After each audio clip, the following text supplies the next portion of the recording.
I was a 24-year-old high school dropout with mediocre grades in a mediocre institution, close quote. When did that change? When did your own intellect become engaged? When did the light bulb go on? Oh, before then, but of course I was working during the day and going to school at night, which is not the ideal conditions for intellectual results. So I really didn't have the results. So how did, but young Tom Sowell, what I can recall you were telling me that you would wait up at night, as I believe it, this was when you were a teen, you'd wait up at night for the early morning edition newspapers to come out. You'd walk up the block at a little after midnight and buy the first edition newspapers at the newsstand, take them back to your bedroom and read them. Yes. So you were an intellectual when you were a boy. I'm not sure that reading the Yankee scores made you an intellectual. Oh, it was the Yankee scores. I feel so much better now. I thought you were engaged in world. I've always thought, oh, Tom. Can you imagine anybody in Harlem doing that today? Walking around at midnight freely and without a kid, letting their kid, as a small old white man had a little newsstand in Harlem, and he obviously had enough people doing this to make it worth his while to be open at midnight. And I would walk. It was a long block. I'd walk down this long block, get my newspapers, and come on back home and read them. A different world. Quote, again from a personal odyssey, I graduated from Harvard magna cum laude. Economics and Karl Marx had a lot to do with it. Karl Marx got Tom Sowell through Harvard. Explain yourself. Explain yourself. Well, I had been taken by the Marxist philosophy, and therefore I had done a lot of studying. I'm one of the few people, I guess, who's read all 3 volumes of Capital and indexed them as I went. And from this, I wrote This reading takes place before you get to Harvard. I started, but at Harvard, I went through the Capital. And that then provided me with an undergraduate honors thesis.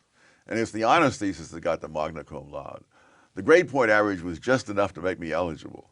I see. And you enjoyed yourself at Harvard and have revered that august institution ever since. Is that correct? Not quite. I have never gone to a class reunion at Harvard.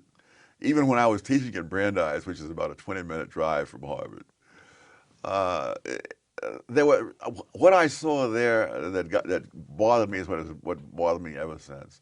There was the sense that we don't really need to test for evidence. If all we bright good fellows all believe this, it must be true. So you got the sense. You got the sense of a kind of intellectual priesthood or caste. Yes, and then the same thing that you mentioned from the book, that there is this sense that you don't really have to go for evidence. That, these are things that we all know. Thinking it so makes it so. From Harvard to a graduate program in economics at the University of Chicago, quote, I was as well aware that the University of Chicago economics department had a reputation for conservatism as they were that I was a Marxist. What made this not matter was that we were both devoted to intellectual standards. I developed much more respect for the University of Chicago than I ever had for Harvard, close quote. Yes. Explain the difference in atmosphere, intellectual atmosphere. Well, in Chicago, you had to make your arguments. As some economists once said, at Chicago, economics is a full contact sport. And I don't know if you're aware of the back and forth that goes on. It's fierce. But the fact of the matter is that everyone recognizes you have to have facts, you have to have logic.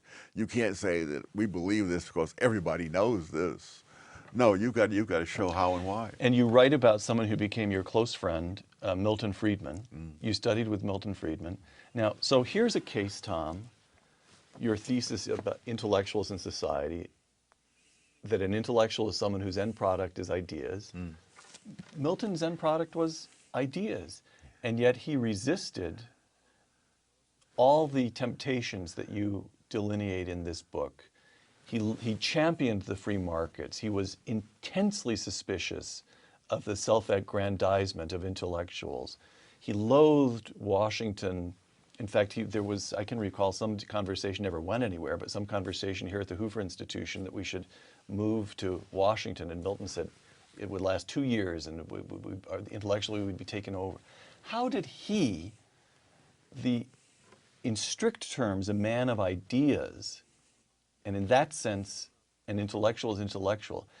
What set him apart? What made him different from the intellectuals in the pejorative Well, sense? in the preface to the book, I explain that I don't go into that.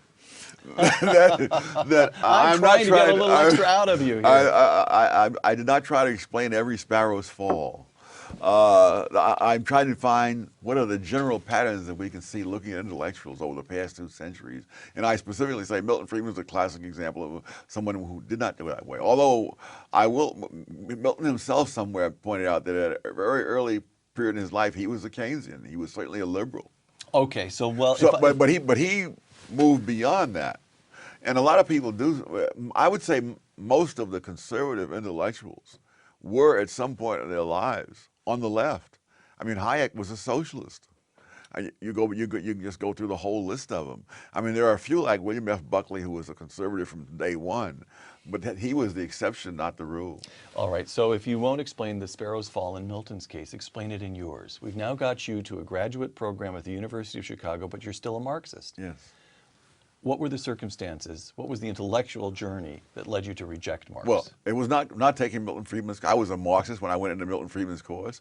I was a Marxist when I came out. You are just one tough Marxist. Anybody who could resist Milton. So what happened, Tom? I went to work for the government as a summer intern in economics, and seeing the thinking or lack of thinking that was going on in the government, I realized the government is not where it's at. So when you, this ties back to the notion of empiricism, when you actually bumped up against the reality Yes. of the professional intellectual caste attempting to rearrange the lives of millions of people across this republic, you said to yourself, it's mediocre, it's second rate. What was it that you... It was truly unthinking. It was also something else, that the Labor Department had its own institutional interests. I was interested, for example, in whether the minimum wage law caused unemployment. And as I tried to come up with ways of testing that, I realized that the people in the Labor Department saw that as a threat. I mean, they were appalled as I gave some ways we might try to test this, because they had no desire to test the minimum wage law, which provided 1/3 of the funding for the U.S. Department of Labor. I see. And so once you say the government agencies have their own institutional interests, so don't look for them to serve the interests of others. I mean, to me, the question is, are all these teenage kids going to go without jobs and end up on the street and in crime and all the rest of it? That was not their top priority. And I realized other people's well-being would never be the priority of politicians and bureaucrats. All right. After you leave government service in Washington, you go back to academia, where you've had a long and extremely distinguished career. You've taught at institutions that include Amherst and Cornell and UCLA. You've been a fellow at the Hoover Institution at Stanford University for some 3 decades now. And yet, you've spent this time swimming, so to speak, against that tide, the intellectual tide that you describe here. Yeah. I'm just probing one more time, and you feel perfectly free to swap me down one more time if you'd like. What made you different, Tom? What is it in your character, your background? What permitted you to resist these temptations, to see them in the first place? Well, like others, I did not successfully resist them at first, but as time went on and more evidence accumulated, I wasn't as prepared as some others were to just keep explaining away all the evidence.